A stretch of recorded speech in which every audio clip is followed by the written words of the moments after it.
não é por insuficiência, mas por escolha.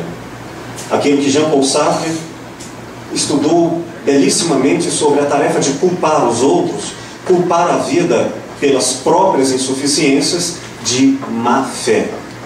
E basicamente disso é feita a nossa cultura, de uma revelação de má fé que não é desmascarada porque ela é contínua, é feita de todos nós. Se todos mentem, isso se torna uma verdade coletiva.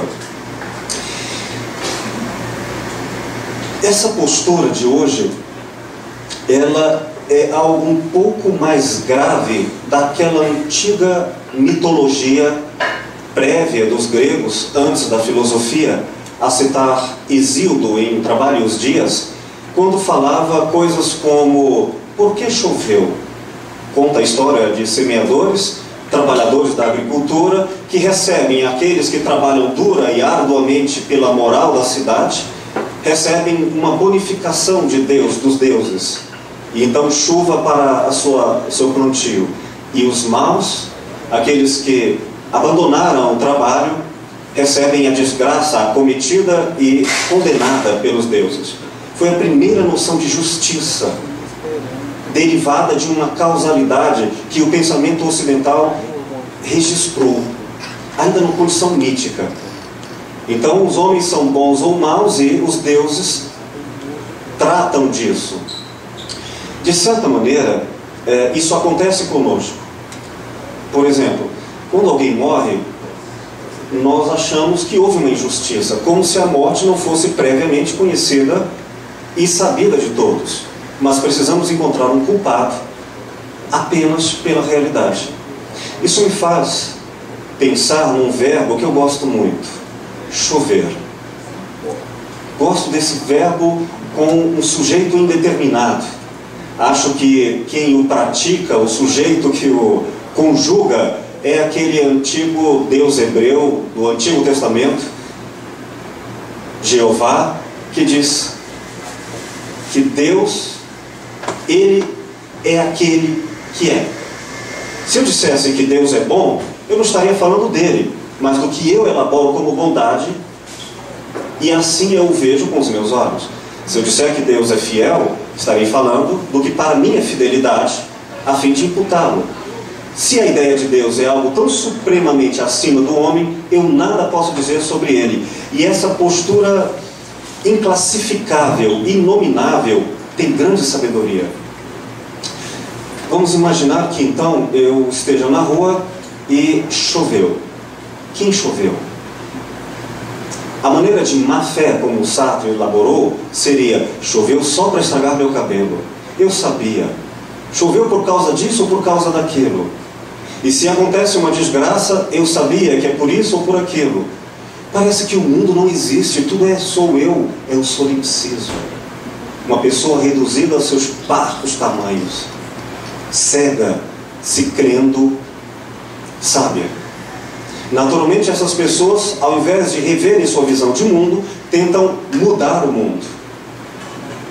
E isso é algo diferente do que Arthur Schopenhauer disse em sua obra O Mundo como Vontade e Representação, uma obra de 1819, em que ele retoma o pensamento do antigo filósofo sofista grego Protágoras, quando este dizia que o homem individual, subjetivamente, é a medida de todas as coisas.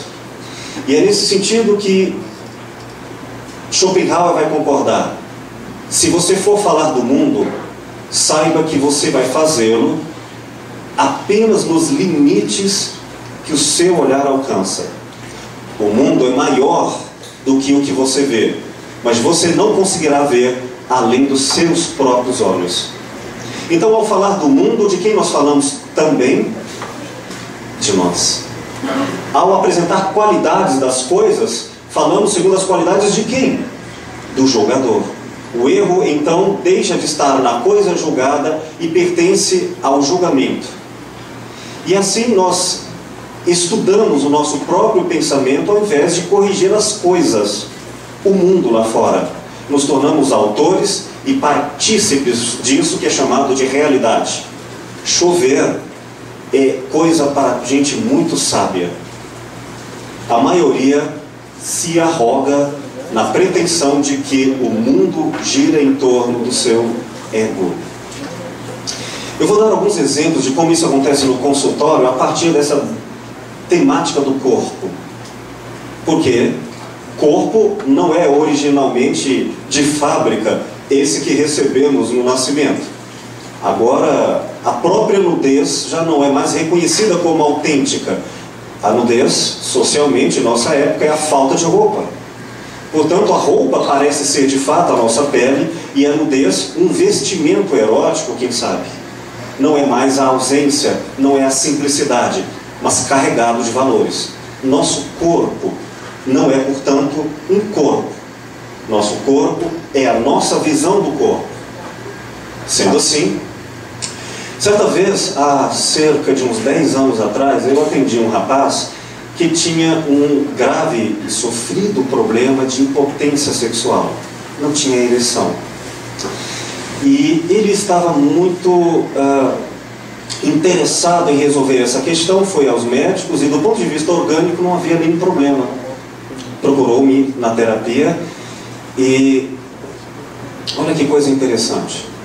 Ele me dizia que ele só conseguia ter ereção com a ex-namorada de quem ele não gostava mais. E as demais, quaisquer outras pessoas da qual que ele poderia gostar, ele precisaria beber muito, ficar alcoolizado para conseguir ter ereção. Apesar de uma situação tão sofrida, olha o que ele dizia, que ele não tinha problemas, era o corpo dele que tinha. É curioso, não é ele, é o corpo. Igualmente, eu atendi um outro rapaz que veio me falar das suas dificuldades de casamento. Talvez essa era a temática, o drama que gerou a busca no consultório de terapia, para saber se era devido ou não o divórcio. Ele ficou particularmente irritado e mais magoado ainda da soma de situações que lhe feriram como ele se sentiu ao longo da sua história de casado, quando a sua então esposa fez uma cirurgia plástica para tornar-se apetitável para ele. E ele disse, indignado, como ela não percebe que ao mudar o corpo não vai mudar nada. Olha que interessante. Com Schopenhauer, por herança, influenciou gravemente Nietzsche, como todos os filósofos existenciais. Nós temos Merleau-Ponty, o filósofo Ortega y Gasset, dizem coisas como, Merleau-Ponty, na sua obra A Fenomenologia da Percepção, o mundo que o olho vê é o olho que vê o mundo. E nas Meditações de Quixote, Ortega diz que eu sou eu e as minhas circunstâncias em torno. Se não há salvo, não me salva a mim. Observem que eles entendem, diferente dos antigos, que não há um mundo sem eles, mas põe responsabilidade no caminho e diz, mudar o mundo é mudar-me a mim mesmo, mudar a mim mesmo é mudar o mundo. Aqui não há separação entre eu e o mundo. Elas são contíguas, apenas distintas intelectualmente, mas nunca conceitualmente. Nesse sentido, as duas grandes questões que eu apresento das perguntas que eu fiz aos amigos, se o homem, a quem pertence o corpo da mulher, cuja resposta foi essa, o homem, eu percebi que não entendiam dois aspectos muito típicos da nossa cegueira cultural histórica do mundo moderno. Uma, a de que acham que o corpo da mulher pertence eventualmente à própria mulher ou pertence eventualmente a alguém para quem ela alienou, cedeu, deu, vendeu esse corpo. Mas não se perguntaram, pelo menos eu não ouvi de todas essas inquietações, a seguinte questão: será que o corpo da mulher pertence à própria mulher? Poucos se questionaram, aliás, não ouvi nenhum que tivesse questionado a respeito disso. O segundo aspecto, o segundo grande erro, é que ao afirmar semanticamente no verbo ter um corpo, o conceito de eu já não mais está junto com o corpo, porque o ter é a apropriação, propriedade desse sujeito. Portanto, para se ter um corpo é preciso não ser um corpo. O corpo é objetal. Quem tem corpo não é corpo. Fenomenologicamente, como Merleau-Ponty ou Heidegger vão dizer, olha, você, se quiser dizer qualquer qualidade sua, vai ter que falá-la encarnado, não como espírita. Mas se você não gosta, esse não gosta tem contexto, tem vínculos, tem relações nesse mundo. E se até um espírito lá quiser falar comigo, ele vai falar com tempo, espaço, senão eu não vou entendê-lo. Noções de grande, pequeno, chateado, magoado ou feliz precisarão ser encarnadas no mundo. Isso significa que corpo não é apenas o que ele original limite da pele para dentro, como Aristóteles entendia na antiguidade.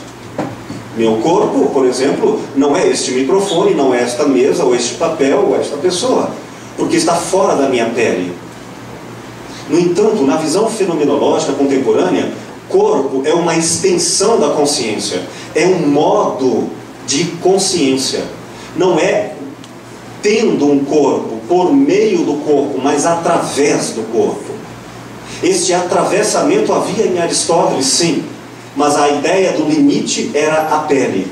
Um conceito que perdura sobre os efeitos da medicina, uma visão biologicista e materialista e reducionista da mulher. Nesse sentido, a pele é meu corpo, sim, e num sentido biológico. A água que está fora do meu corpo, que eu ainda não bebi, diriam, numa visão tradicional, não é o eu, é a água, está fora. Só que se eu nunca beber água, eu morrerei. Então, se eu estou vivo, é por uma condição: a água que está lá fora e a água que está aqui dentro apenas estão em momentos da mesma unidade. Assim como o carro é a extensão das nossas pernas, dos óculos, dos nossos olhos, o corpo é a extensão do desejo. Se servir para reflexões dos queridos colegas que falarão em uma visão muito superlativa e mais competente do que eu poderia, eu agradeço. Muito obrigado.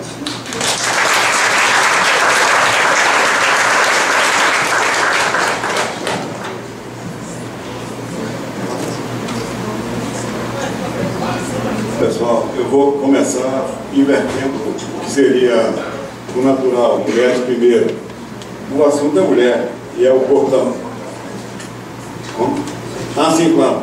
É que eu tenho uma voz potente. Decida nesse troço. Sim, claro.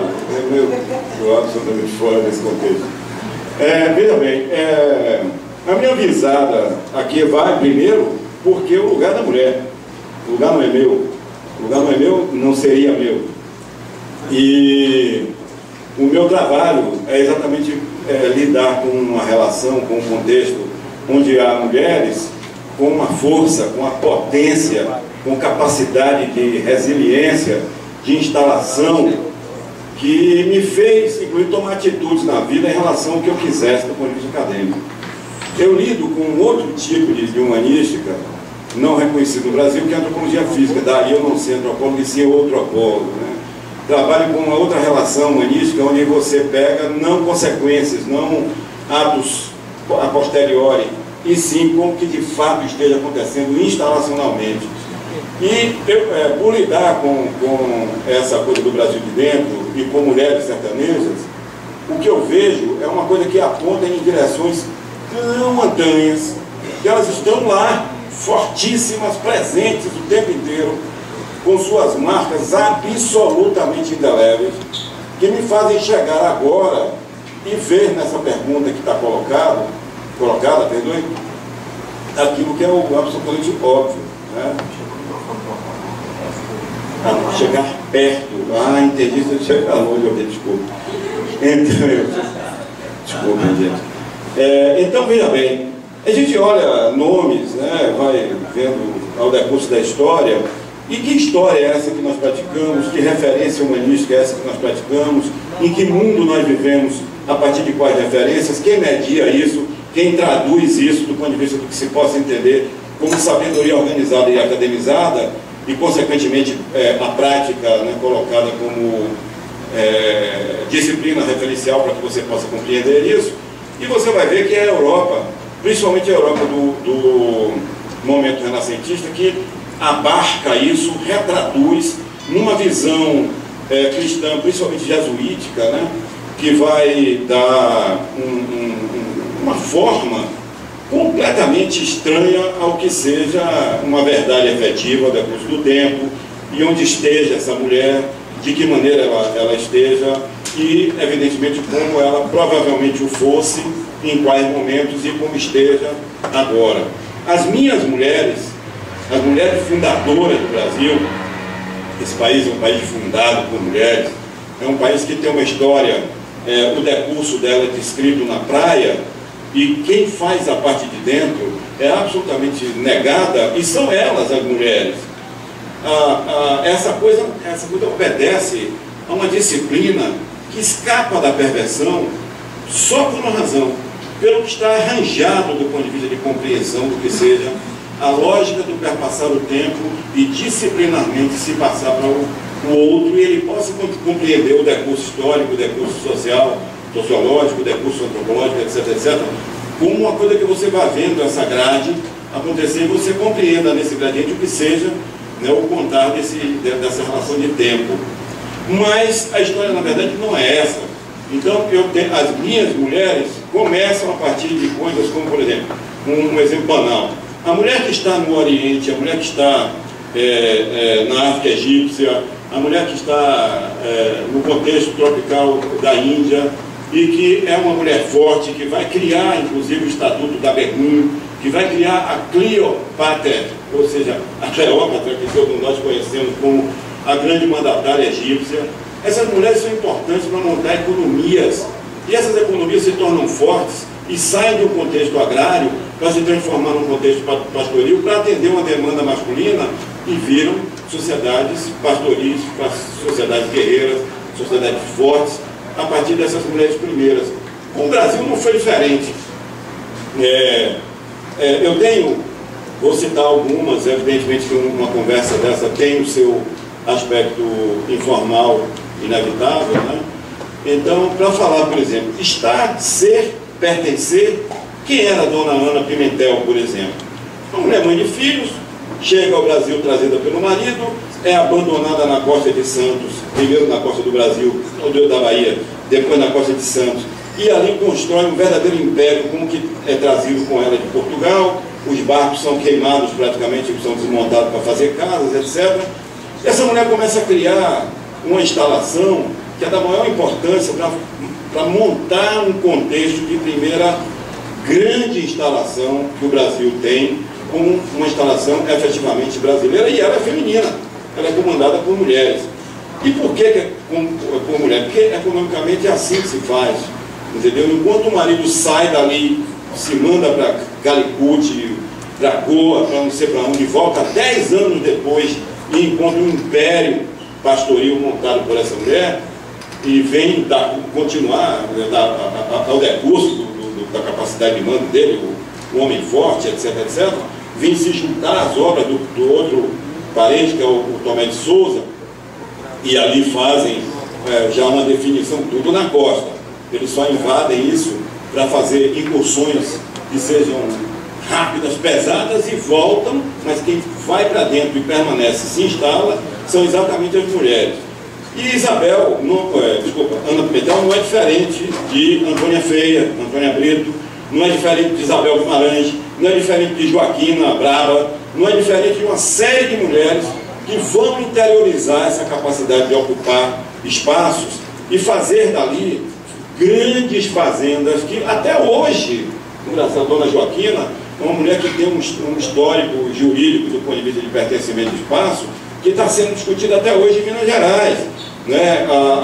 O rastro da Antônia Fé enquanto posse, enquanto propriedade, enquanto fazendas imensas, estão lá. No caso de Dona Ana, a coisa desaparece com a instalação de Piratininga, ocupação do Planalto de São Paulo, porque é importante estrategicamente que essa coisa tenha uma força maior ali. Mas as demais vão entrando a partir da Casa da Torre, vão entrando a partir de excursões que vão buscando o que é inicialmente uma história de garimpo, é uma história de buscar um viés de ouro, e todo mundo conhece como seja esse trajeto de ir buscar o que seja minério de valor. É um trajeto circunstancial. Enquanto o vestígio fica enquanto dura. Acabou, vai para outro canto. Essas mulheres vão instalar permanências.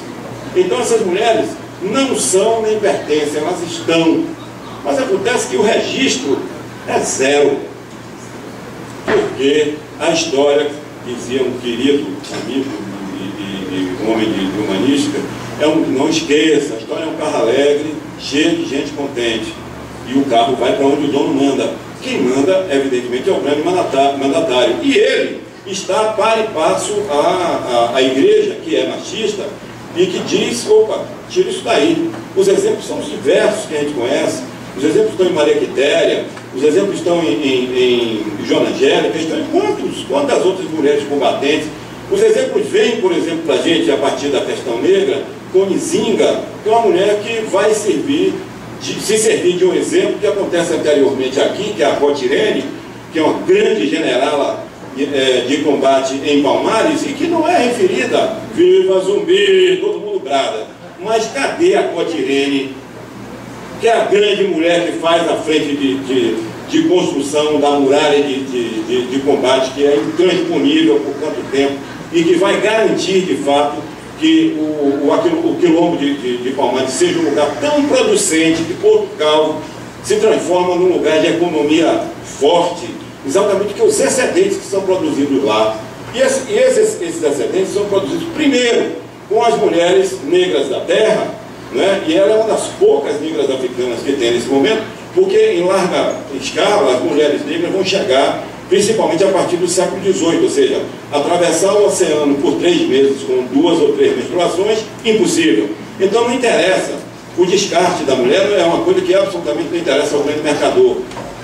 A mulher é um artigo de quinta.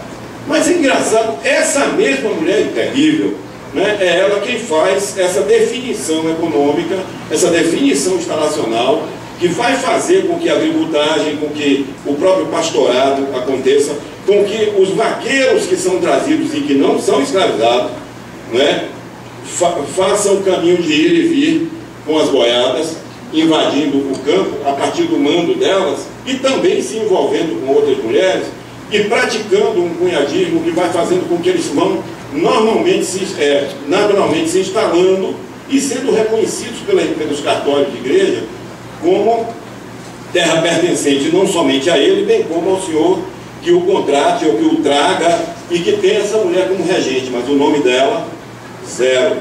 Não comparece a esse contexto histórico mais detalhado e assim por diante. O corpo dessa mulher pertence primeiramente à negação. Primeiro, ele está instalado aqui. Ele, desde o primeiro momento, acontece o conúbio, a gente pode chamar de conúbio, desce do barco, um sujeito imundo, 3 meses fazendo cocô na beira do barco, tomando banho de água salgada, fedorento, horroroso, chega aqui, se envolve com a Índia, que imediatamente está ali, entendendo aquilo simbolicamente como uma coisa que ele não tem a noção do que seja aquilo. Essa relação acontece numa escala imensa. Aí, no caso, os registros vão comparecer pela igreja como atos libidinosos, etc, etc. E se instalam, se definem, mas esse corpo é um corpo absolutamente disponível. Ele é um corpo negado. Ele não é um corpo que vai comparecer ao registro como Dona Fulana Tupinambá, Dona Fulana Tamoio, Dona Fulana Temiminó, etc, etc, que é casada com o português Beltrano, ou quem venha para cá como degradado, ou o que seja, Não, é o nome dele que vai constar. Esse corpo é um corpo negado de maneira discricionária e tem uma certa disciplina discricionária em relação a isso, que acontece de uma forma tão elegantemente terrível que a gente nem nota, a gente nem percebe exatamente como isso vem acontecer. A gente não se dá conta de como esse decurso ocorre e vai vendo que historicamente os nomes masculinos são os donos da história. Mas, na verdade, o que nós temos de instalação econômica, volto a dizer, ele é prioritariamente instalado em tudo que seja permanente, tudo que exija presença constante, isso está com a mulher. Isso é inevitável, entendeu? As roças são fundamentalmente plantadas por mulheres, como eu falei, os rebanhos, a produção decorrente disso, o que vai fazer com que essas pessoas permaneçam saudáveis, quem vai aprender com os padres franciscanos que ficam um pouco tempo a fazer sabão para manter uma higiene, são elas. Estou citando exemplos assim, extemporâneos. E, no entanto, o que há de registro, de referência e de entendimento dessa matriarcalidade como uma coisa para e passo ao patriarcalismo que acontece, é zero. Engraçado, mas é resistente. É resistente porque a mulher está na história como algo que o homem não conseguirá fazer, ainda que a genética caminhe para o laboratório fazendo o que quer que seja. Se eu vi uma notícia interessante, o sujeito colocou um óvulo fecundado, sei lá o que, na barriga de um urso, está aí na internet, todo mundo vai ver. Esse negócio, sim, quer dizer, e daí? É esse cara, é uma coisa ridícula que vai fazer uma manifestação ali, acolá, dessa. Massivamente a história pertence a quem faça a permanência, a quem instale a possibilidade de futuros, de decursos, de depois, e assim, perunde. Essa relação acontece de maneira inevitável e eu encontro isso hoje nas mulheres que vou trabalhar com o meu assunto da Vaqueirama, com o meu assunto relativo ao sertão, e vejo que o que de fato está definido como instalação perene pode até chegar a uma bolsa de carne, como é o caso do mercado do boi, etc., na mão do homem. Mas as grandes fazendas, essa relação constante está inevitavelmente na mão delas. Eu prometi ao Will, assim que eu terminar de fazer uma apresentação de trabalho acadêmico lá no programa do qual participamos, o programa Série Contemporânea, eu vou trazer o material que eu tenho para vocês entenderem como seja essa capacidade resiliente. Essas mulheres que derrubam boi, essas mulheres que estão no meio da caatinga, essas mulheres que caminham léguas e léguas e léguas para ir buscarem água, para trazerem para suas casas. Por quê? Porque os homens estão historicamente em outro lugar. Estão em São Paulo produzindo, estão fazendo não sei o quê, estão fazendo, sei lá. É o que normalmente acontece, essa relação. Mas historicamente isso tem sido referenciado como uma produção feminina? Não tem. O meu trabalho, eu falo de uma maneira, eu estou falando meio de maneira descarregada, porque eu me emociono profundamente com essa injustiça, com essa forma absolutamente que eu creio ser inadequada de contar a história da mulher e do seu corpo. Como é que ele está? Ela está ali, producente, parideira, presente, é o mastro que vai dizer a família é ali, acolá, volta e vem, etc, etc. E está escondida atrás da frase, por trás de um grande homem, tem uma grande mulher, que é uma frase antiquíssima, né, que vem do contexto hebraico árabe, mostrando exatamente que a Begum é quem oriente esses passos a serem dados em futuro. Eu acho terrível, né? Mas eu busco compreender, procuro entender, tenho encontrado todo um contexto de representação desse corpo aí presente, como o corpo que o mercado traduz como de seu interesse, o corpo que o comércio, ou seja, com a mercê, com a permissão, vai fazer essa coisa se apresentar com predicados ou com vulnerabilidades, ou com equívocos, ou com pecados, etc, etc, onde ele vai trabalhar massivamente na destruição na tentativa da destruição para o refazimento à sua maneira. E essas mulheres, não, elas estão ali atravessando os calendários, fazendo a sua batalha permanente, encarando o sol. A região que eu cotejo, que eu trabalho, está agora enfrentando o 11º ano de seca continuada e o 2º ano onde há, de fato, um espaço de tempo onde não houve chuva. Está acontecendo agora alguma coisa. E elas estão lá, tocando a vida, pegando os filhos, botando para aprender a arte do campo, mostrando para elas o que essas crianças, o que seja ser alguém que possa fazer aquele lugar permanecer, para não estarem convidadas pelas ferramentas que temos hoje a olhar o mundo de fora, esse mundo impermanente, como se fora de fato o mundo desejável que é apresentado enquanto tal, trazendo verdades que são duras, cruas, calejadas, entendeu? E ali apresentando uma verdade que não tem direito à plástica, não tem direito a grandes maquiagens, não tem espaço para fazer grandes remetências assim a, sei lá, firulas e etc.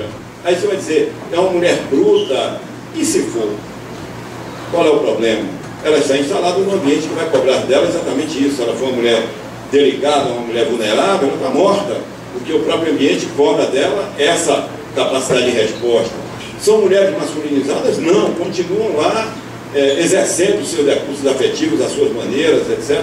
Isso está acontecendo e vai, creio eu, permanecer assim por muito tempo, né? Enquanto a identidade da sertaneja, a identidade da mulher que viva no Brasil de dentro acontecer relacionada com o ambiente, com o ambiente adusto, com o ambiente exigente, um ambiente até cruel em certos momentos, ela vai ser essa mulher líder, mulher que tem uma capacidade de resposta dentro do contexto da sociedade, sempre muito forte, muito pertinente, entendeu? Onde essa economia referencial está instalada de uma maneira que ou é nessa direção, ou seja, não existe essa coisa do ideal, existe a coisa do fazer fazendo, porque a intempérie está cobrando dela uma direção, uma instalação, uma possibilidade de referenciação de vida, onde a família dela, onde o grupo maior esteja instalado e ali repercutindo ao decurso do tempo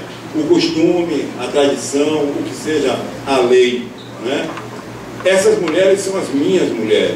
Eu estou com uma relação delas aqui, que obviamente não vou fazer mais que apenas nominá-las, como se para chamá-las a uma espécie de memória ou consciência do que sejam elas ao decurso dessa conversa, que vai ser estendida de maneira muito mais apropriada por quem do direito, a mulher, a professora, a doutora, doutora Alice Fátima Martins, que tem um trabalho belíssimo nesse sentido e vocês vão com certeza curtir.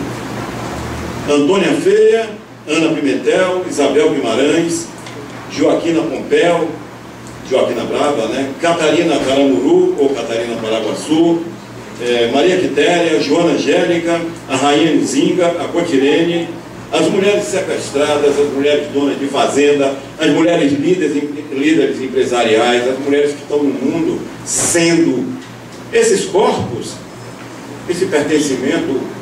Eu acho que no caso da mulher, ela busca uma dinâmica tão mais à frente disso, que não há uma relação de negação por parte delas, claro, né, essas que eu lido, e nem tão pouco de afirmação, tem que ser, e elas o são. Obrigado.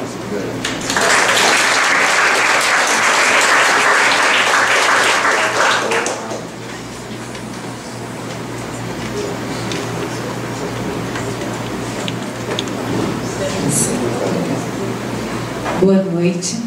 Boa noite, meu querido. Bom, vamos lá. Boa noite. Pessoas, homens e mulheres. Como ponto de partida para essa nossa conversa, eu quero compartilhar com vocês um trailer de um filme que eu vi há algum tempo, e que é um filme sobre mulheres de uma comunidade indígena, E depois houve alguma repercussão a respeito do filme numa rede social, e é a partir exatamente dessa relação, o filme que trata de mulheres feito por mulheres, e essa repercussão que eu quero trazer para vocês essa conversa sobre o que eu penso a respeito e, sobretudo, com algumas perguntas. Então, eu convido vocês para verem inicialmente o filme, só o trailer, e depois a gente retoma a conversa. Pode ser? Por favor, aqui.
Alô?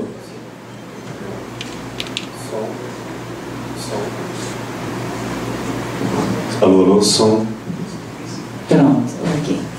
Bom, esse filme, a tradução dele para o português, ele foi lançado como As Hipermulheres. Como nós comentávamos aqui, não se trata aí das hipermulheres midiáticas, mas de mulheres que têm força, que transbordam, né, no ato de ser mulher.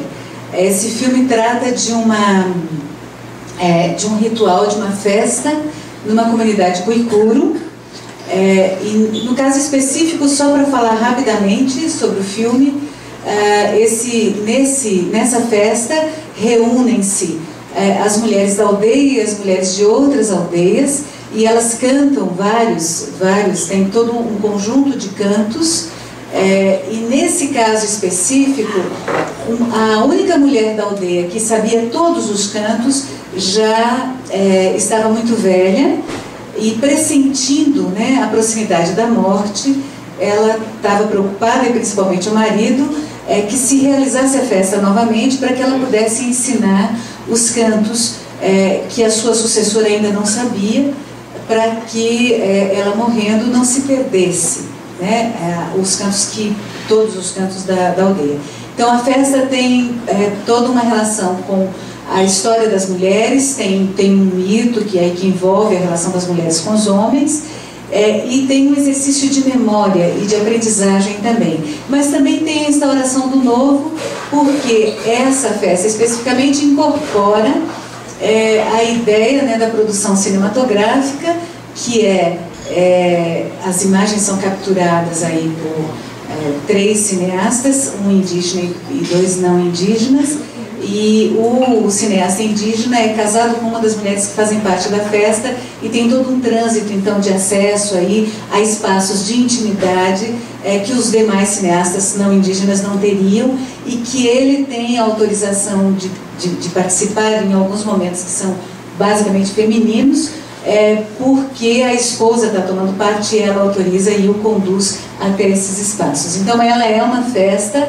marcadamente feminina e as mulheres tomam a frente, de fato, e fazem toda a regência, né, de todo o ritual. Bom, no trailer fala em breve nos cinemas, mas na verdade ele já passou desde o início deste ano. Participou inclusive de vários festivais, já esteve em cartaz aqui em Goiânia, inclusive, e atualmente quem tiver interesse por conhecer, é um belo filme, não é um filme documentário, apesar de contar uma história que efetivamente foi vivida, ele é sobretudo uma narrativa belíssima, que não tem esse caráter, né, documentário ou etnográfico só, e ele está disponível, o DVD, quem tiver interesse consegue, né, adquirir. Bom, nas estratégias adotadas pela produção do filme para a divulgação, como é de costume, abriu-se uma página numa rede social, no Facebook, do filme, com imagens, né, frames do filme e com imagens do cartaz, etc., para fazer a divulgação e ampliar as informações sobre o filme e tal. Bom, as imagens do filme foram censuradas no Facebook. A página foi bloqueada e as imagens das mulheres, os frames das mulheres atuando, enfim, foram censuradas. Não sei se vocês sabem como funciona em geral o sistema de bloqueio de páginas ou de imagens no Facebook. Existem dois mecanismos, né? Um deles são as denúncias. Quando os administradores da rede social recebem a respeito de uma publicação um certo número de denúncias dizendo que aquela imagem ou aquela página é pornográfica ou fere a moral ou os princípios contratuais da rede social, a partir de um determinado número de denúncias, essa página ou essa imagem é bloqueada. Ou há um algoritmo também que em tese trabalha com parâmetros a respeito das imagens e aleatoriamente localiza esta ou aquela, e aí, à luz da análise dos administradores, aquela imagem ou aquela página que foi selecionada dentre os bilhões que existem de páginas e imagens, os administradores vão lá e analisam se aquela imagem fere ou não as relações contratuais e também bloqueiam. De toda sorte, por trás de um processo de bloqueio, seja por algoritmo ou por denúncia, existe uma visão contemporânea a respeito da moral das imagens que estão ali veiculadas. Isso é o que nos interessa. Então, quando, acessando a página do filme, eu encontrei os frames do filme com as mulheres com umas bolinhas vermelhas tapando os seios, né, e o pubis, umas bolinhas redondinhas assim, vermelhas tapando, e eu achei aquilo curioso, porque todos nós estamos acostumados, pelo Zé, veiculado imagens de mulheres indígenas sem maiores problemas, né? Pelo menos eu nunca me deparei com nenhuma outra questão a respeito. Fui atrás e aí vi que a notícia tinha repercutido, na verdade, nacionalmente, em jornais de grande circulação, etc. E inicialmente as imagens apareceram com uma tarja preta, e aí os diretores do filme acharam por bem que a tal da bolinha vermelha ficaria melhor do ponto de vista estético do que a tarja preta, como alguma coisa que fosse criminosa efetivamente, né? Aquilo me chamou a atenção porque eu também estou habituada a ver circular nessa mesma rede social imagens de atrizes das redes de televisão, ou atrizes de cinema, ou outras beldades, nuas ou seminuas, e sempre muito aprovada, sobretudo pelo público masculino, como belas, como desejáveis, etc., sem nenhum tipo de censura, sem ter que colocar a tarja preta nem bolinha vermelha, né, nos seios ou no pubis. Então, eu comecei a me perguntar por que aqueles nus, ou aquelas mulheres nuas, que não estão nuas, né, elas estão vestidas, na maior parte das vezes, vestidas de festa, ou seja, estão em traje de gala, né? Essas mulheres que vocês viram aí em festa, elas estão vestidas em trajes de gala. É importante que se diga isso, né? Porque esses corpos foram, a imagem desses corpos foi censurada, né? E as imagens desses outros corpos de mulheres que são atrizes e que fazem são imagens altamente sensuais, erotizadas muitas vezes e tal, não são censuradas. Essa foi uma pergunta que me deixou inquieta e que me instigou a pensar sobre o conceito de obsceno, né, e do proibido. Bom, e fui procurar num pensador contemporâneo, que é Baudrillard. Ele faz algumas discussões sobre a questão do corpo, a questão da morte, do corpo contemporâneo e tal. E ele, a leitura dele me levantou algumas questões. A primeira é que, de um modo geral, quando se fala da história da nudez, em geral, ela está equiparada à história da nudez feminina. Quando se fala da história da nudez, não se fala da nudez masculina, mas da nudez feminina. Ou seja, o que está em pauta é o corpo feminino. Até talvez porque quem chancela qualquer história, pelo menos na tradição ocidental, sejam historiadores homens, né? Isso é uma questão para nós pensarmos. Então, essa é a primeira questão. E que corpo feminino é esse que comparece nessa história da nudez na tradição ocidental? É uma questão para nós nos fazermos. E a ideia do obsceno, então, comparece como aquela imagem ou aqueles elementos desse corpo cuja história é contada e cuja nudez é a feminina, daquelas imagens ou daquelas informações a respeito desse corpo que não podem comparecer. Ou seja, elas estão proibidas de estar na cena. Elas estão né? Fora da cena, ocultadas, né? Muito bem, essas informações. Bom, aqui eu faço um parênteses para entrar com uma outra questão que também tem me inquietado há algum tempo e que o Will também já trabalhou sobre ela. Eu não terei a mesma competência, obviamente, na fala dele, que é essa questão de, quando eu falo, a minha perna está doendo, quem é que fala sobre essa perna? Porque se a perna é minha, eu não sou a perna, certo? Eu estou em outro lugar. O sujeito que é proprietário dessa perna é um sujeito que está em outro lugar, que não no lugar da perna. E aí me vem essa questão, porque onde é que reside esse sujeito? Quem sou eu, dona dessa perna? Onde eu resido? Aí eu posso ir eliminando. Ora, a perna não é, então eu tiro a perna, né? Os braços também são os meus braços, então eu tiro também. Mas eu vou tirar a cabeça também, porque eu digo, minha cabeça está doendo. Tirei a cabeça. Vai sobrar o quê?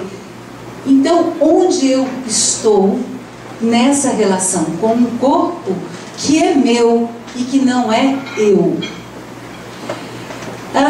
De quem é o corpo?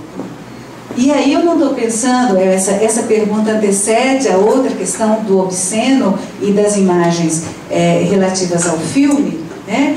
Mas ela vem com uma outra questão, que é: quem sou eu que tenho esse corpo? E onde eu estou? Quem sou eu a quem esse corpo pertence? Né?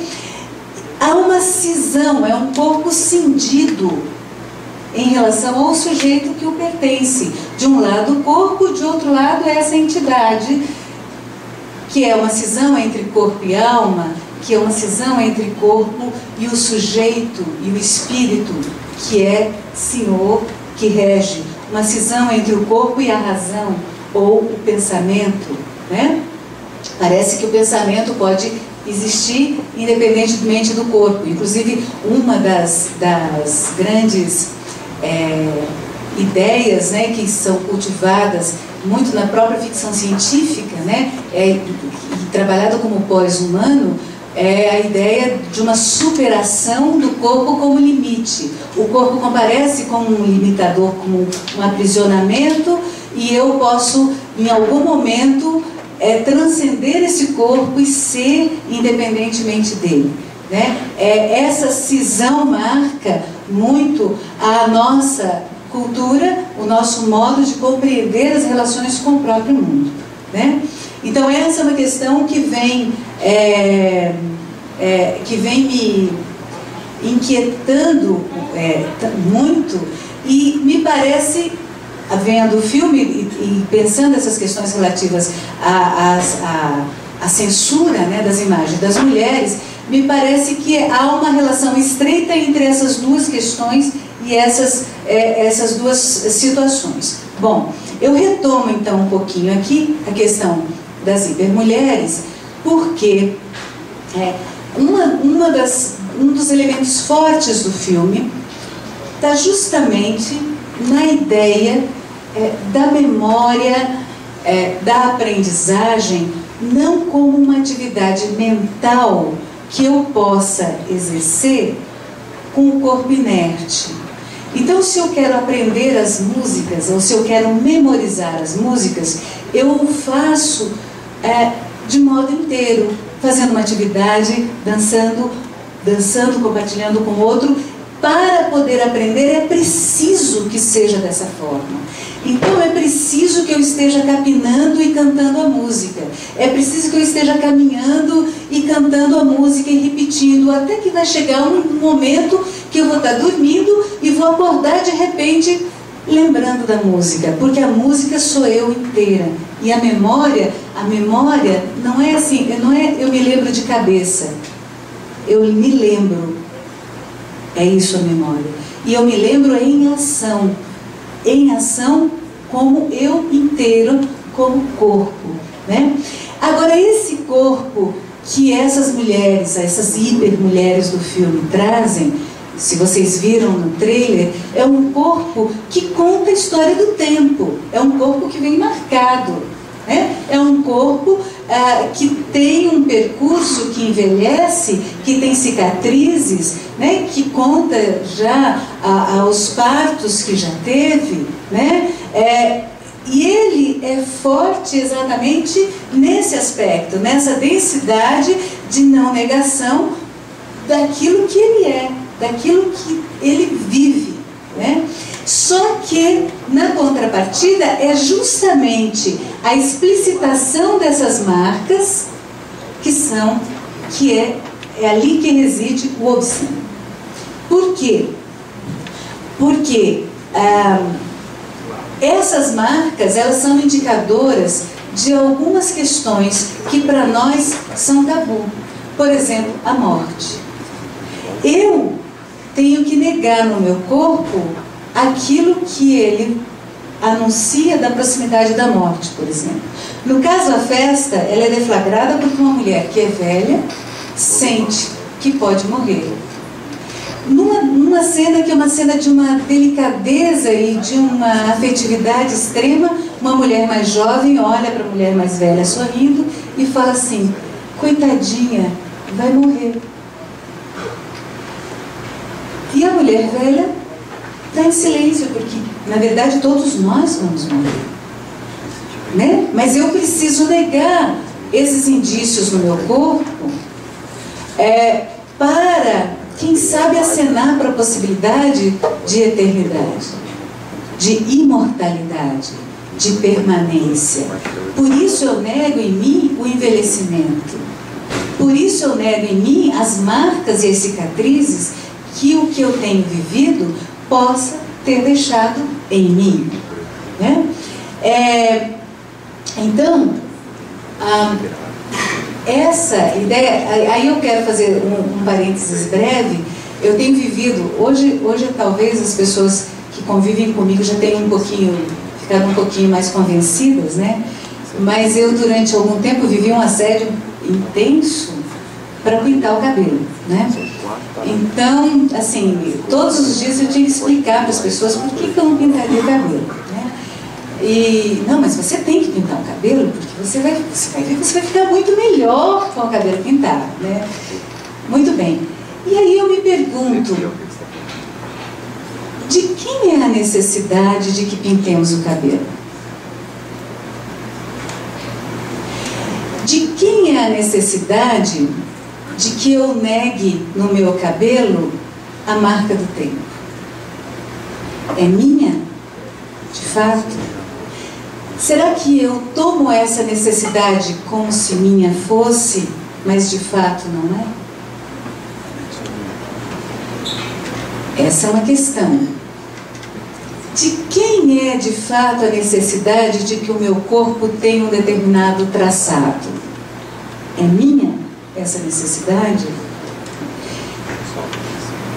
É do meu desejo, de fato, que eu seja assim ou assado para parecer mais bela ou para parecer mais jovem? Ou eu tomo essa necessidade como se minha fosse, mas de fato é a necessidade de outrem projetada em mim? São perguntas que eu levanto para pensar, né? Bom, então, esse corpo que vai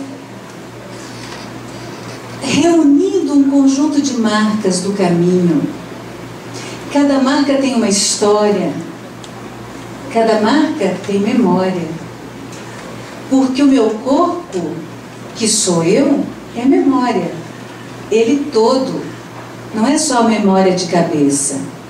Por que eu devo negar essas marcas e essas memórias? Tá, pode ser até que eu queira fazê-lo, mas por que elas são obscenas? Por que as marcas? Porque os fluidos do corpo são obscenos. Por que os fluidos do corpo feminino são obscenos? Por que os orifícios são obscenos? Retomando aqui um pouquinho a fala de Baudrillard a respeito. Ele analisou várias peças publicitárias e ele chegou ao seguinte: o corpo, como você mesmo colocava a questão da nudez, que é na verdade vestido, né? O corpo, para ser nu e não ser obsceno, ele tem que estar plastificado, né?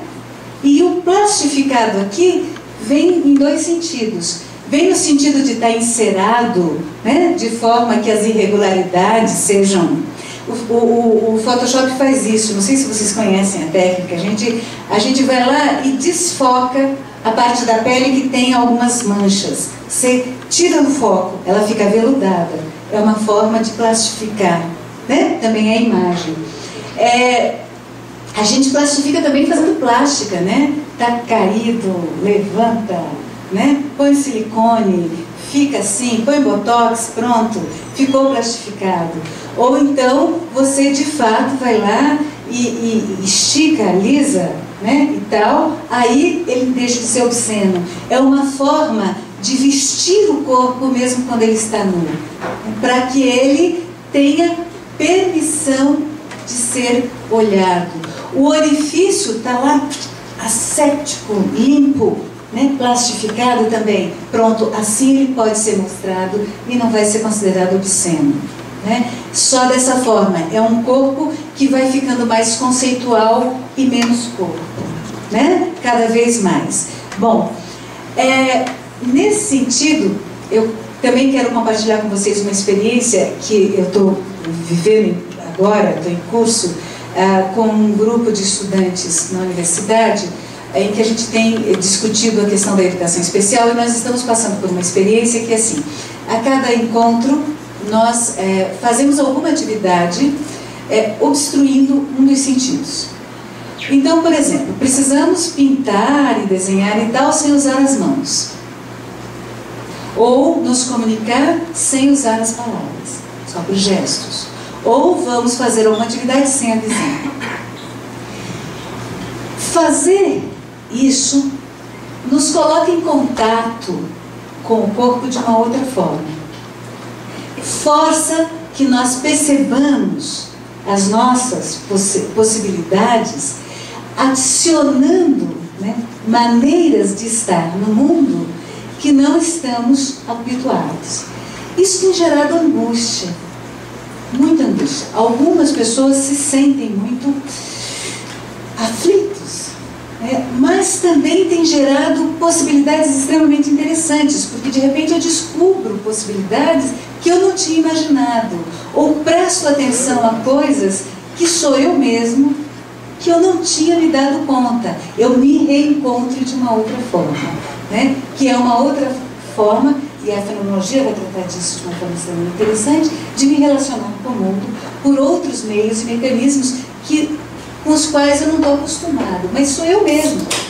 Sou eu mesma.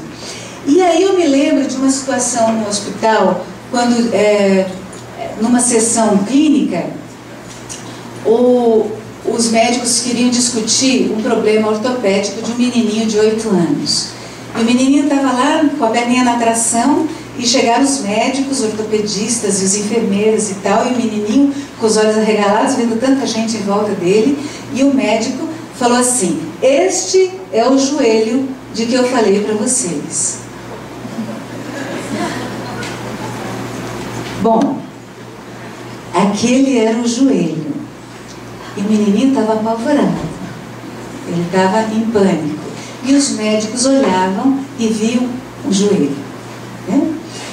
Isso também faz parte dessa ideia do joelho que me pertence, né? Que é uma ferramenta para eu estar no mundo. Eu pergunto para vocês, o joelho, se eu tirar a perna, continua sendo eu? Em tese. Porque eu vou dizer para vocês, continuarei sendo eu, mas modificada. Porque a minha relação com o mundo estará modificada.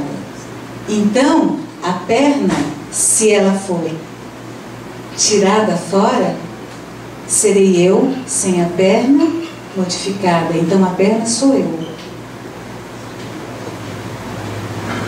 Se me for tirada a visão e eu tiver que me relacionar com o mundo sem ela, ainda serei eu, mas modificada, porque a minha visão sou eu. Nesse sentido é que eu quero fechar minha fala, dizendo que meu nome é Alice Fátima. E muitas pessoas se confundem um pouco com ele, e muitas vezes eu sou chamada Alice de Fátima. E quando as pessoas se confundem e me chamam de Alice de Fátima, eu brinco com elas, dizendo que não, eu não sou de, eu sou. Pelo menos eu tento ser. Este corpo sou eu. Tento ser. Tenho brincado também com um jogo de linguagem, que é só um exercício que eu proponho compartilhar com vocês. Em lugar de dizer, a minha cabeça está doendo, eu quero dizer, dói-me a cabeça. Obrigada.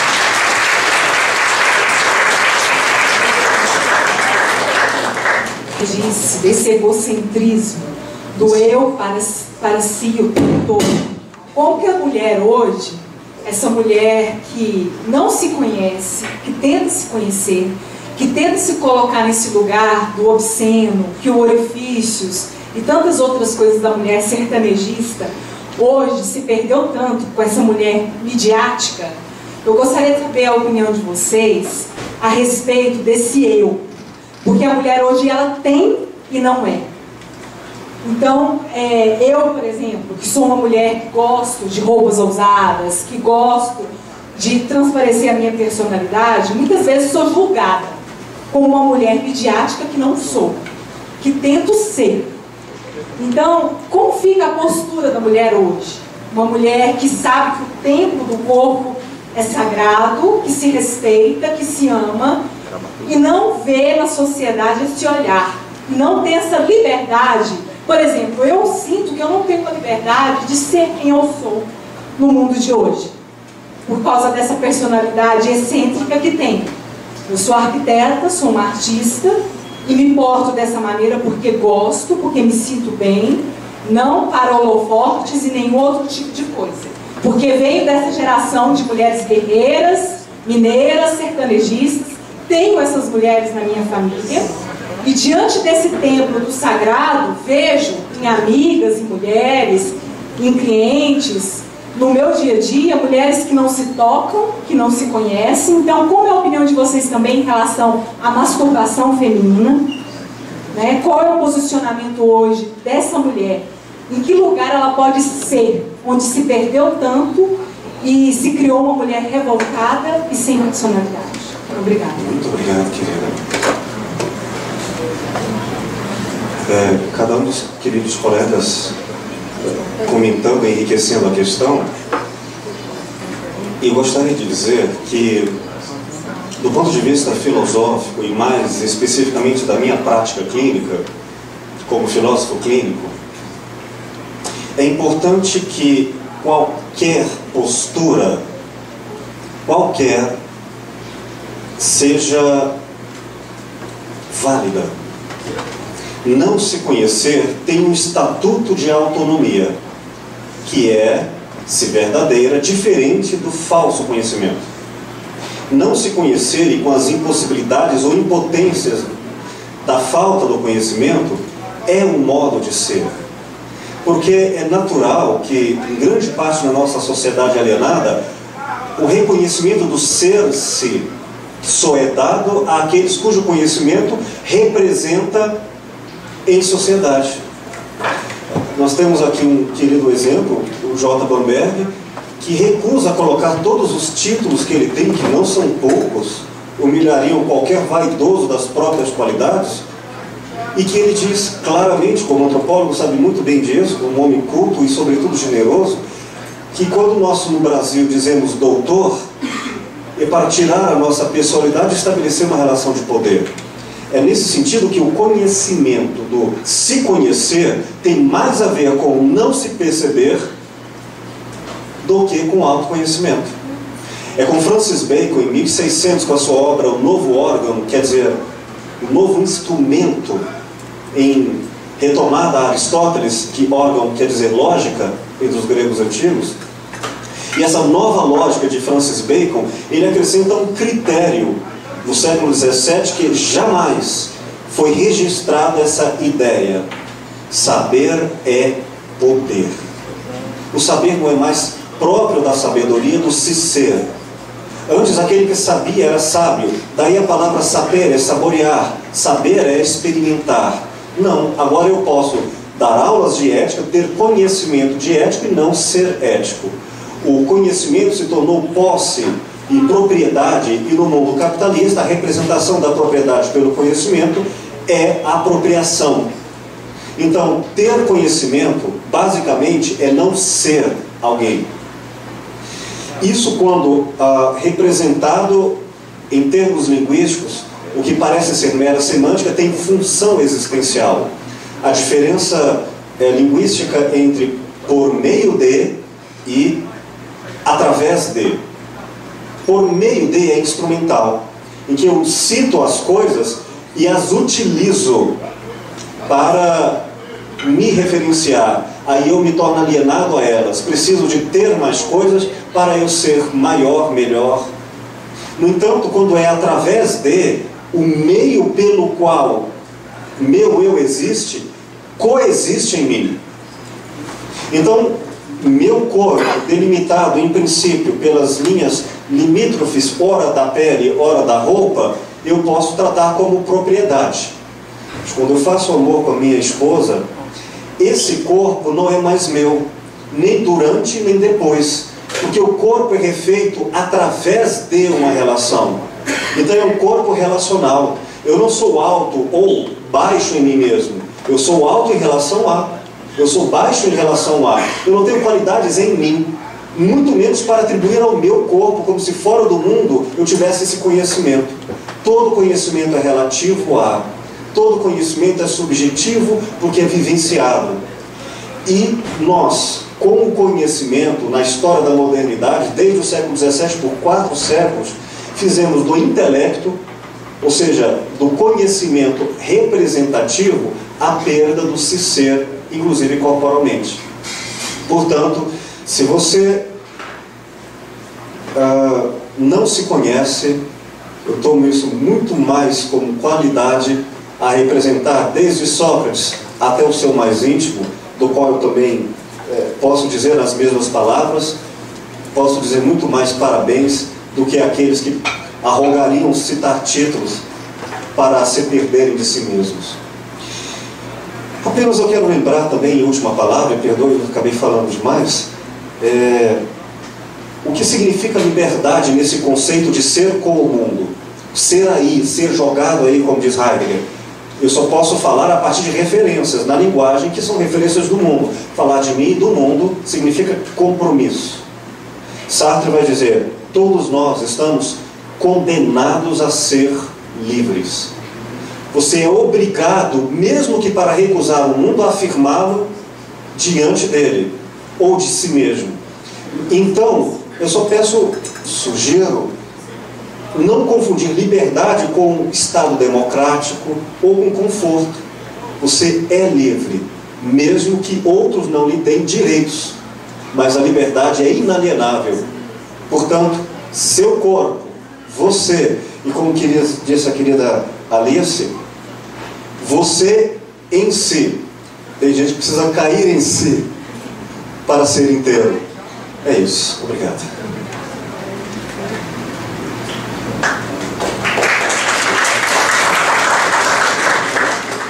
Eu quero lembrar só 2 coisas, fazer uma referência. Há algum tempo atrás eu vi tinha uma propaganda de uma marca de automóvel que dizia assim, seja você mesmo, seja diferente. Então mostrava assim, pessoas dirigindo outros carros que não eram dessa marca, com a cabeça toda, era um cubo, né? E aí, quando aparecia essa marca, para você ser você mesmo, a cabeça era redonda, era uma esfera. Então, para você ser você mesmo, você tem que ter a cabeça como esfera e usar essa marca de automóvel. Então, isso me faz lembrar uma outra sequência de um filme que é referida pelo Bauman, Zygmunt Bauman, que é do Monty Python, em que a sequência inicial do filme, quer dizer, a personagem principal começa a ser seguida por uma multidão e tudo que a personagem principal faz, a multidão repete, imita, e ele começa a ficar aflito com aquilo, né? E tudo que ele fala, e a multidão vai lá e ovaciona, e é o grande guru. E aí ele para e fala assim, vocês não têm que ficar me seguindo, vocês têm que ser vocês mesmos. Vocês têm que procurar e perguntar quem vocês são, e todos respondem para ele, sim, mestre, né? E entre a multidão alguém fala, eu não concordo. E aí eles começam a ficar irritados com aquele que discorda.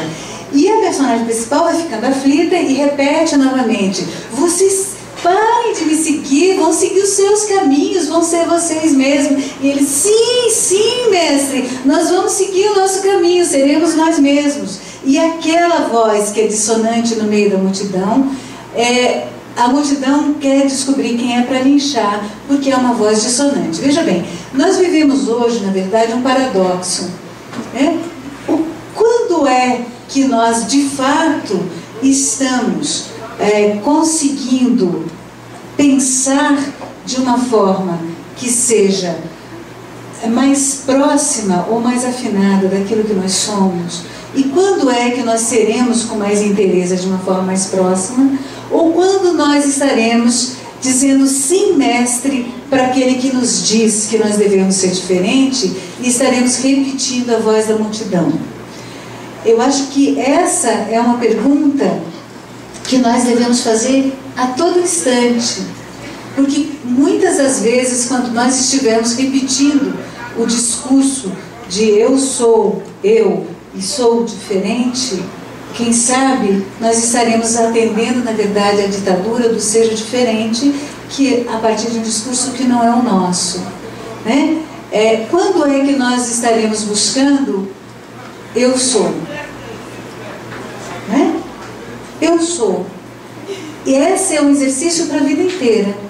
Quem sabe nós morramos sem ter conseguido certeza a respeito, né? Eu acho que em relação a isso. E aí a mulher também, dentro dessa seara, como já foi colocado aqui, né? Sendo o corpo, sendo pessoa que é corpo, que é prazer, que é desejo, descobrindo as formas, sem imperativos outros que não os imperativos das suas próprias demandas. Para uma mulher ser, para uma pessoa ser, ela não deve ser a partir de outras relações ou outras demandas que não as próprias. E como é isso? Eu não sei. É uma busca para a vida inteira.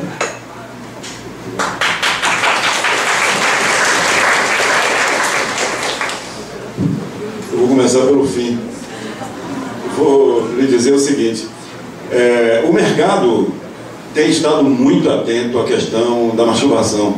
Ele tem criado elementos extremamente criativos, né? Trazido à baila uma quantidade imensa de possibilidades, onde você tenha instrumentos para fazer esse tipo de coisa, desde música, desde identidade, desde textos, desde atitudes, etc, etc, etc, na direção dessa possibilidade, que é uma possibilidade que faz parte do homem como animal, que faz parte de um processo onde esse tipo de manifestação acontece naturalmente.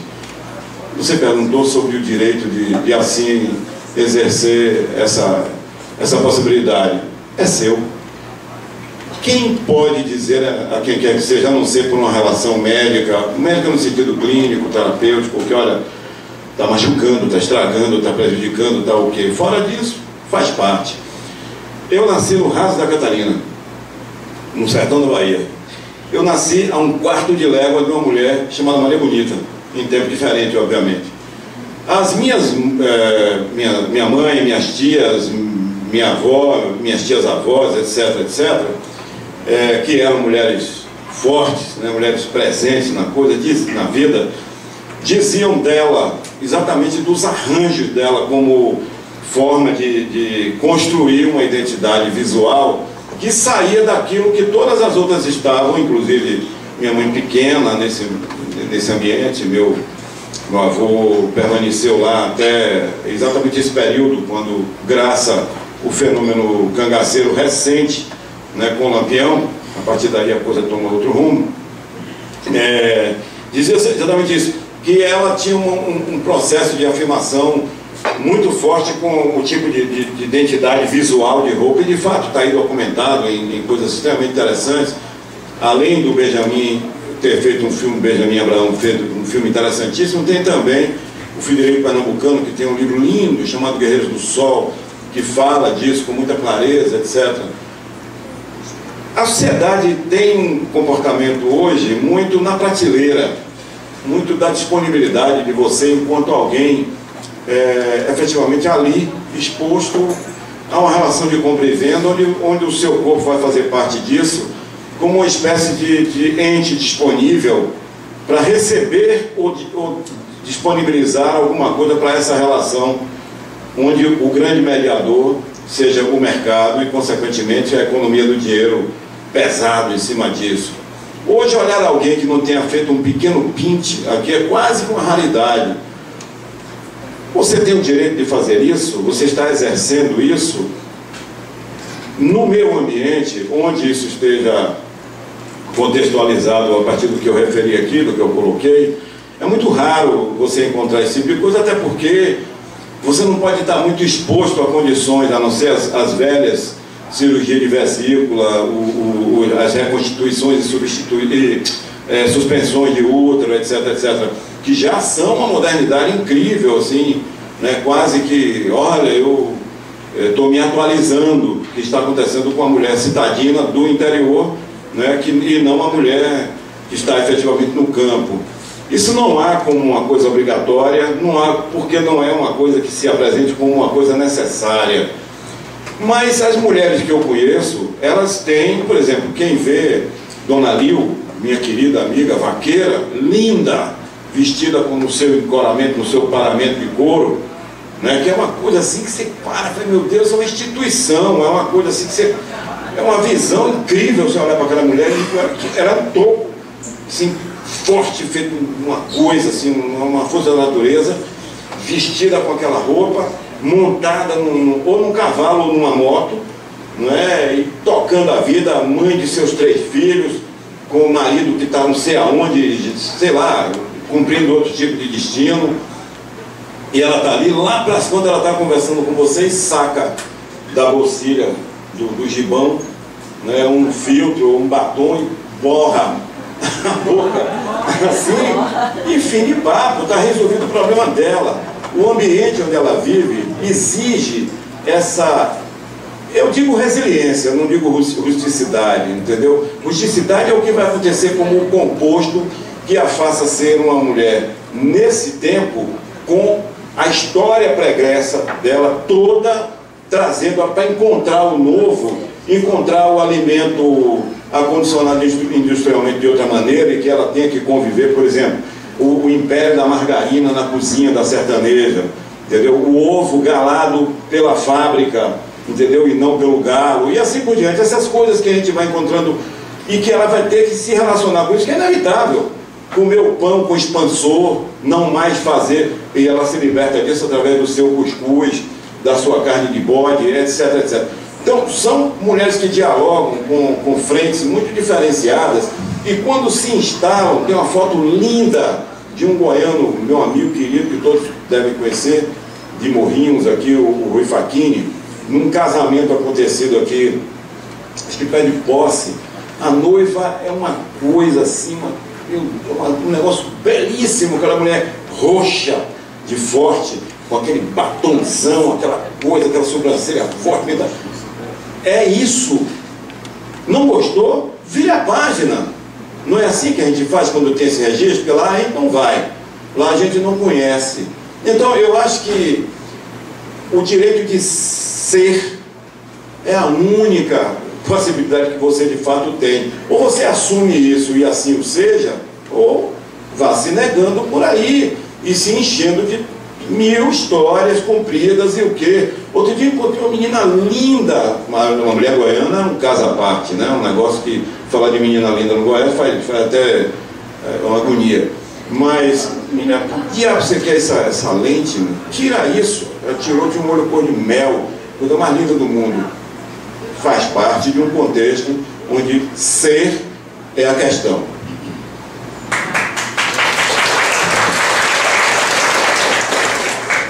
Sim, querido. Boa noite. Boa noite.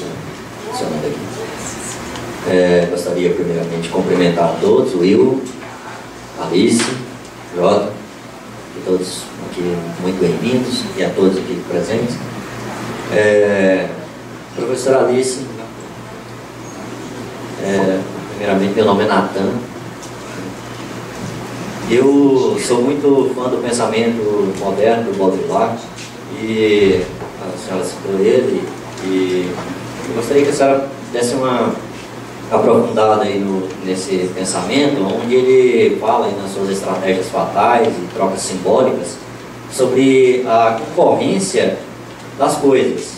Então, que até uma determinada época se concorria o bom com o mal, o belo, o feio, e na modernidade haveria uma nova concorrência entre o belo e o super belo, o bom e o super bom. Então haveria aí um remodelamento estético de todo esse pensamento. E assim, nessa concorrência a gente vê aí o obsceno nessa imagem também que o professor cita, sobre o porquê dessa imagem da Índia ser colocada abaixo da cena por esse pensamento de ideia que foge a essa concorrência. E gostaria também de fazer um paralelo ao pensamento da colega ali, que eu acho que veio a ilustrar bastante essa ideia desse visual feminino dentro dessa modernidade. Muito obrigado. Muito obrigado, querido. Aproveitando mais outras questões para nós conversarmos sobre todas.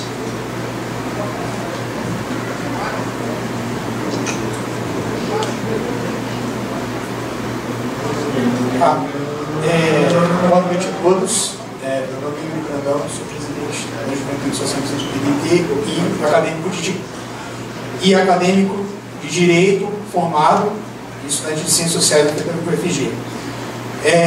Primeiramente, eu gostaria de fazer uma pergunta aos professores convidados, fazer uma analogia a uma palestra que eu fui uns tempos atrás, palestrante, fui não citar o nome, participa da mídia de FM, Rádio de Goiás, fez uma seguinte afirmação, que o funk carioca, representado por Valesca Popozuda, recolocou a mulher no centro da música popular brasileira.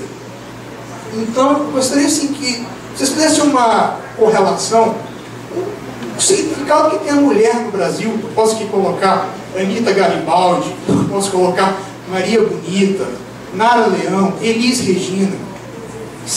Por que não citar as mães de Maio da Argentina e as mães de Pinochet e até uma Clarice Herzog? Eu gostaria que vocês pudessem comentar, fazer uma correlação dessa afirmação com todo esse prólogo que eu passei, e saber que estamos na era de Aquário, por que nós estamos retrocedendo tanto a uma coisa baboseira dessa? E eu gostaria de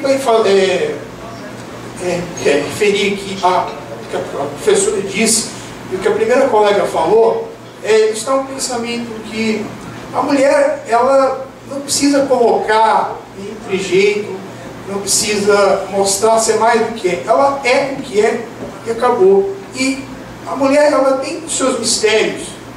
Tantos homens já tentaram decifrar e decifram até hoje, mas eu acho que isso nunca vai ser desvendado, porque eu acho que o dia que a mulher deixar de ter os seus mistérios, o mundo vai deixar de ser um pouco mais bonito, doce e representativo. Vendo que hoje a gente vive num mundo tão estranho e violento, né? Então, acho que é isso. Muito obrigado. Muito obrigado, querido. Mais alguém?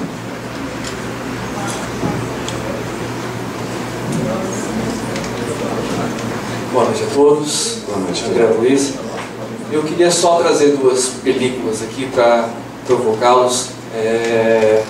Primeiro da Ágora, para lembrar de Hepátia, né?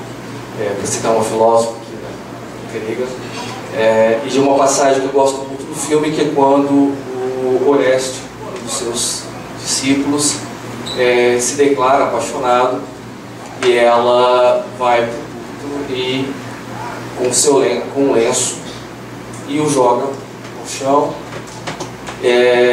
como resposta ao pedido, à declaração de amor que ele faz, e o tempo todo se referindo à mulher, a ela, como um ser perfeito, e ela joga esse lenço manchado com sua menstruação, e o questiona se isso é perfeição. Ou seja, um idealismo masculino também, às vezes, que comparece. E o outro, se vocês puderem comentar, o filme de Almodóvar, A Pele que Habito, né, que traz a questão da transexualidade, mas eu acho que essa questão de se reconhecer ou não, se o corpo é parte ou não, eu acho que o Almodóvar, naquele filme, também nos dá um fio condutor aí para a discussão bastante interessante. Obrigado. Muito obrigado, querido.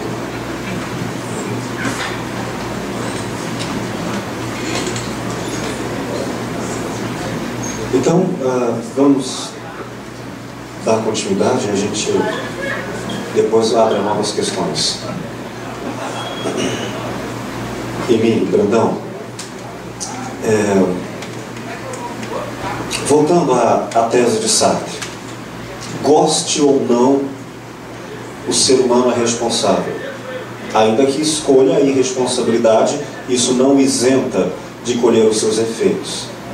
Portanto, de certa maneira, a escolha da mulher alienada é também um exercício de liberdade.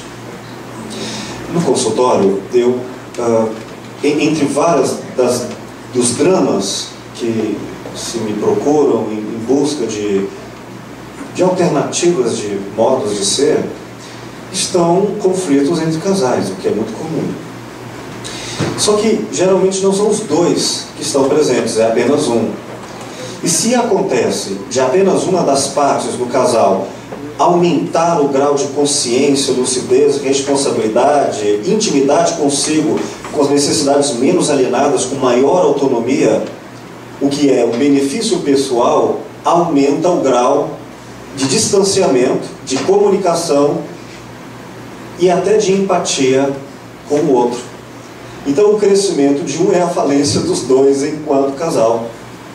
Nesse sentido, acontece de homens e mulheres procurarem a terapia porque estão num grau de consciência muito mais crítica, mas pelo desejo e, portanto, escolha, pedem, de certa maneira, se alienarem para não perderem aquela pessoa. Poxa, se eu tiver que alterar meu corpo, se eu tiver que comprar isto ou aquilo, eu conseguirei ter a pessoa, mesmo que eu me perca. É uma forma de se redefinir. Como é que eu saberei se a alienação é uma traição ou uma recolocação da autenticidade com direito à alienação?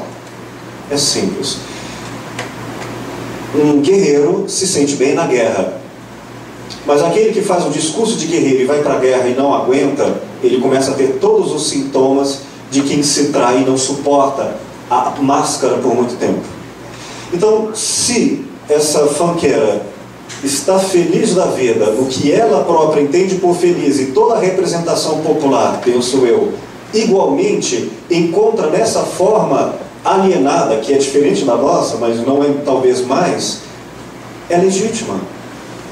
Acontece que o popular não significa a única alternativa, mas por que não? E aí isso me faz lembrar uma certa passagem, citação de Freud, quando ele faz uma curiosa pergunta: o que as mulheres querem? Vocês conhecem essa questão de Freud? E a questão é maravilhosa, porque a resposta que ele dá à pergunta provocativa e irônica é essa: as mulheres não existem. Quer dizer, o que é para ele a ideia do inconsciente? Não é uma teoria do inconsciente, mas é a impossibilidade de falar, porque nem para localizar eu tenho possibilidade, já que me é inconsciente. Então o inconsciente só fala quando a linguagem falha, quando a razão não cumpre o seu propósito e na sua missão demonstra fraqueza, e essa fraqueza revela a verdade. Nesse sentido, dizer que a mulher não existe é, quando temos um modelo de mulher, perdemos o mulher de cada um, perdemos o jeito de cada um.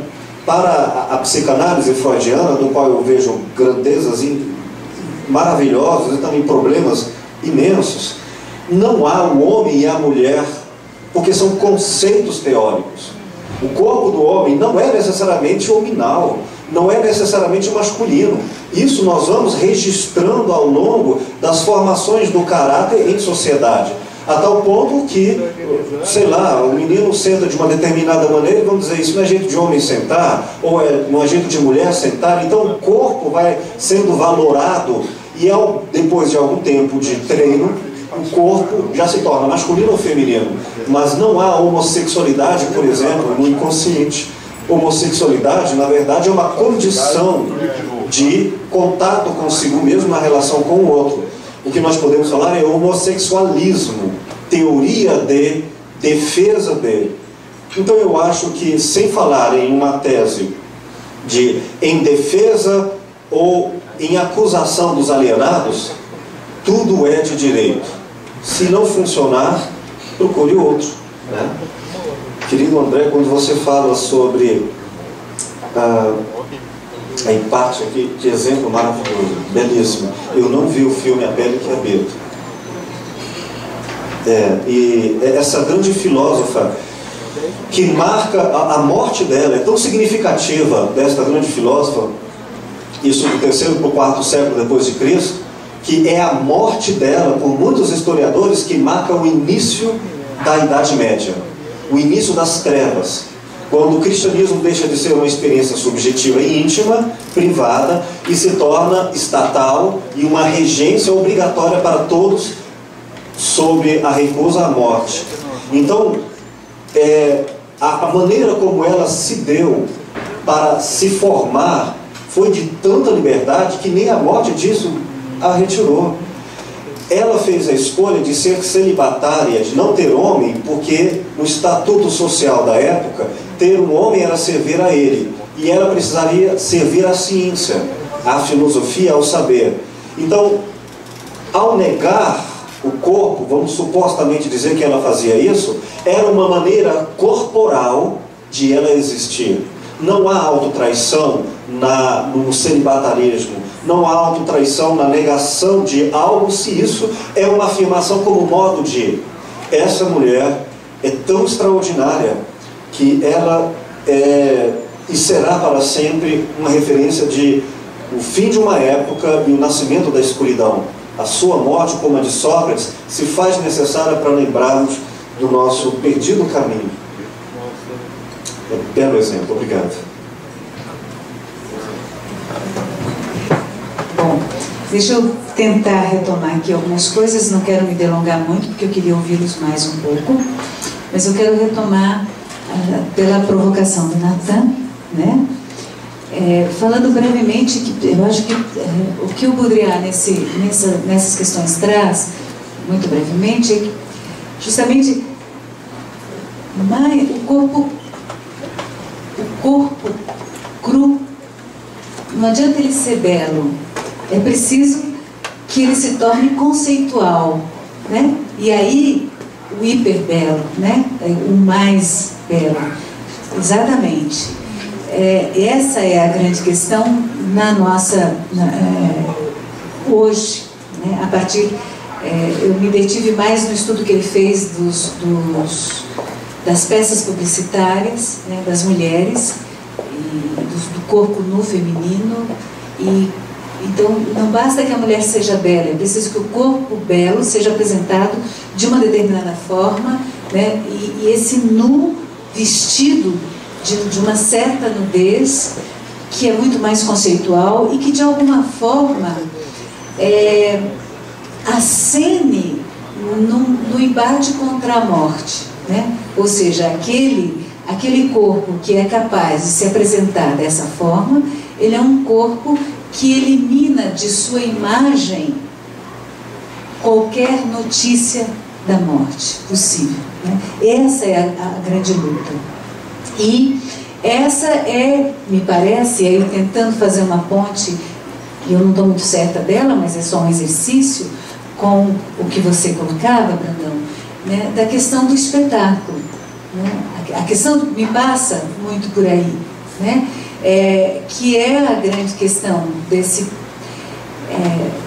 desse corpo que não é necessariamente uma pessoa, mas que é um corpo que se coloca na cena de uma determinada forma, atendendo a um determinado conjunto de conceitos e que atende, então, a um público que foi preparado para estar ávido por um determinado espetáculo, certo? Então, o que me parece mais interessante é que, independentemente de quem seja a menina, a mulher que é a dançarina do funk ou que vai para a festa do funk, e que pessoa é ela, e que direitos, e que escolhas, e que desejos a movem, né? É preciso que a gente veja que nesse contexto a própria ideia de transgressão é cooptada muitas vezes, né? Então é preciso que eu, mesmo não sendo, pareça transgressora no meu corpo e no meu comportamento, para que a plateia, ou para que o público, ou para que o mercado me absorva e me queira e me compre, e compre a minha imagem.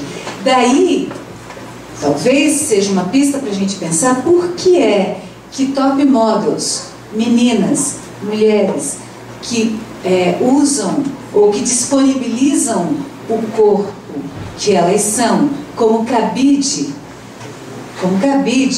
de coleções de roupas desenhadas por outrem.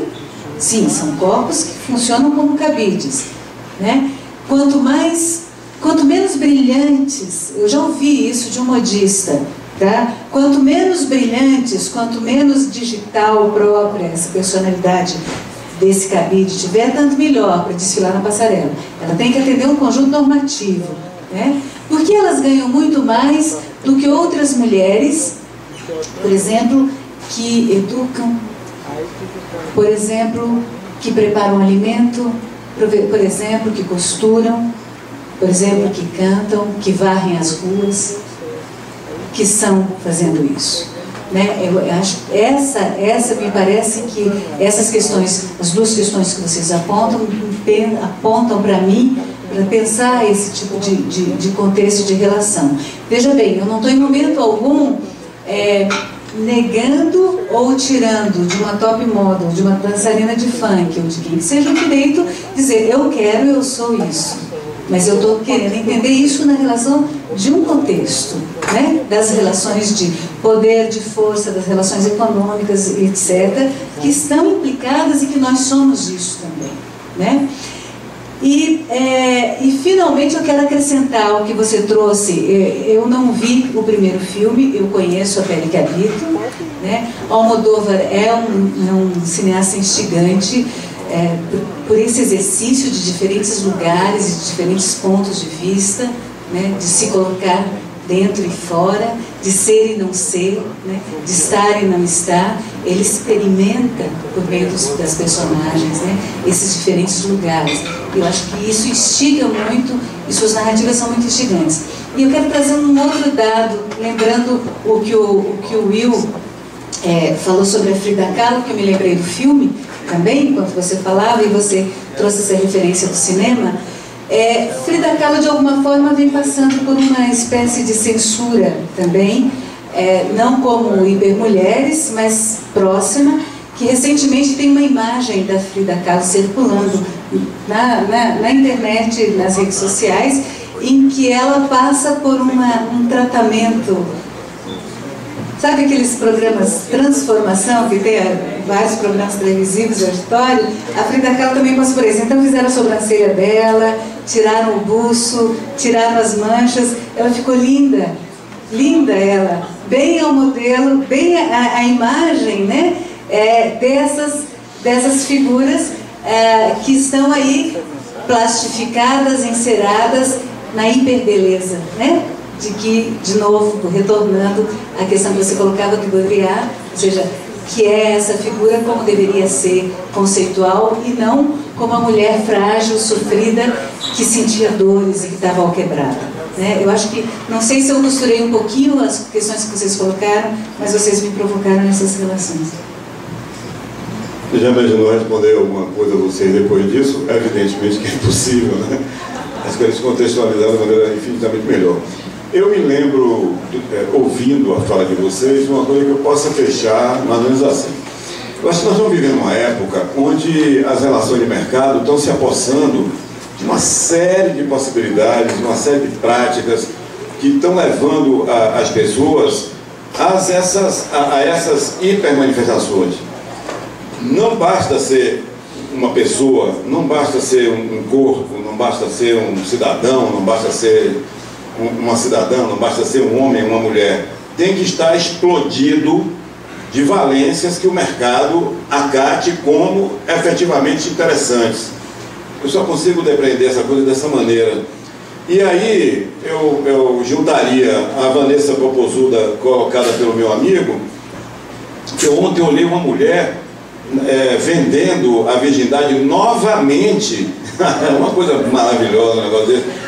E eu disse, e aí? Eu disse, alcatra, o chá de dentro, um quilo e meio de filho, qualquer coisa, entendeu? Faz parte desse negócio que hoje, né, você troca isso por, sei lá, um automóvel, o chinês lá que pagou 1 milhão de não sei o que por esse tipo de experiência.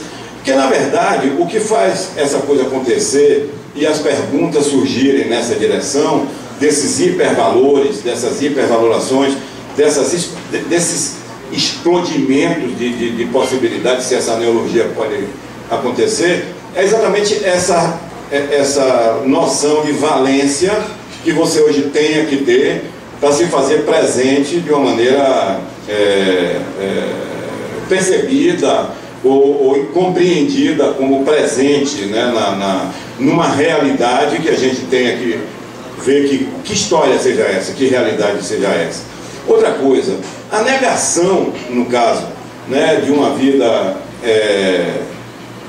disponibilizada para duas possibilidades, dois pontos, eroticidade ou erogênese, e você nega as duas e vai fazer aquilo que é o recolhimento para desenvolver aquilo que pudesse ser a sabedoria, a sabença, ou buscar o pensamento organizado para traduzir isso numa possibilidade, numa perspectiva, é também uma possibilidade, claro. Hoje, essa negação tem outros nomes, essa negação faz parte de um outro império, inclusive, onde eu tenho visto situações interessantíssimas, assim. Outro dia eu tive contato, assim, com um garoto novo cristão. Eu sou virgem. Eu disse, é? Eu sou virgem. Aquilo é um qualitativo extraordinário dentro desse processo. A quem de fato interessa essas hipervalorizações? Eu leio o mercado como um grande intermediário disso. Porque, evidentemente, que o foco dessa coisa está acontecendo no momento em que você tem um histórico, fundamentalmente da passagem do século XIX para o século XX, onde essa trajetória é negada. Podem ter certeza que ela acontece a partir de Woodstock e daí por diante. Antes disso, essa coisa está com pequenos pontos de valência que aparecem ali ou acolá, mostrando essa possibilidade de uma maneira possível. As morrendas, como eu chamo, preconceituosamente, assumidamente preconceituoso, aquelas mulheres cabide que ela acaba de falar, são essa negação. Elas se apresentam dessa forma, assim como a alcatra se apresenta com o seu bundão, sua coxona, seu peitão, etc, etc, fazendo parte desse mesmo contexto. Onde está o lugar de Nara Leão nisso? Obviamente que em lugar nenhum. Entendeu? Com todo respeito ao que você tenha colocado. Não interessa? Não. Outro dia eu vi alguém postando músicas e tal, eu tomei a liberdade de me lembrar exatamente dela e coloquei o canto do Thier e quase recebi uma chuva de que isso, cara, onde você foi buscar isso, não sei o que e tal. Ninguém se lembra, ninguém faz parte.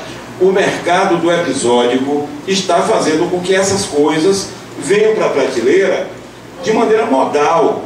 A sociedade agora está presentemente com essa face. Ela vai perdurar? Aí é que está. Aqueles que o sejam vão poder responder. Os outros apenas estarão disponíveis na prateleira como qualquer outro sanduíche, qualquer outra marca de cerveja, porque uma mentalidade nova. Não é? Queridos, está na premissa do tempo.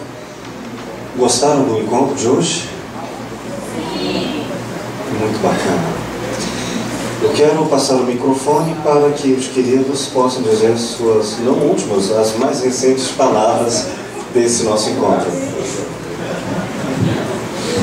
Falar primeiro para não ficar enchendo o tempo aqui.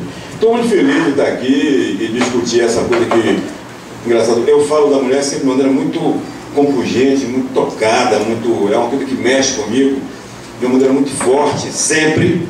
Né? Engraçado, alguns registros que tem eu falando da mulher em condições do relato brasileiro, é uma coisa que me comove de tal maneira que eu chego a uma raia de tensão realmente muito grande. Pude falar de uma maneira, imagino que fora do esquadro, mas de uma maneira relativamente tranquila em relação ao que seja isso. Né? E fiquei muito feliz de estar aqui e, claro, quero estar presente em outros momentos onde vocês possam estar também copartícipes ativos dessa iniciativa interessantíssima. Obrigado.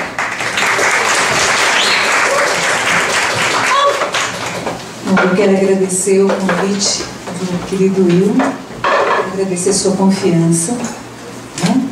E também agradecer a paciência de vocês, de estarem aqui até agora, ouvindo essas tentativas de alinhavo de perguntas que apontam para inquietações e não serão respondidas. Enfim, é um compartilhamento de perguntas e eu agradeço, então, e me coloco também à disposição para a gente continuar conversando, na medida do possível. Então, obrigada. Vou fazer só um recorte. Eu amo Goiânia, amo Goiás. Estou aqui por escolha, tem muito lugar para ir, estou aqui por escolha, por várias escolhas. Acho da maior importância o exemplo que vocês estão dando, sentar para pensar. Isso é uma coisa de uma saúde, né, cidadã, de uma saúde intelectual, da maior importância. São poucos os lugares que estão fazendo isso. Vocês são donos dessa excelência de verdade.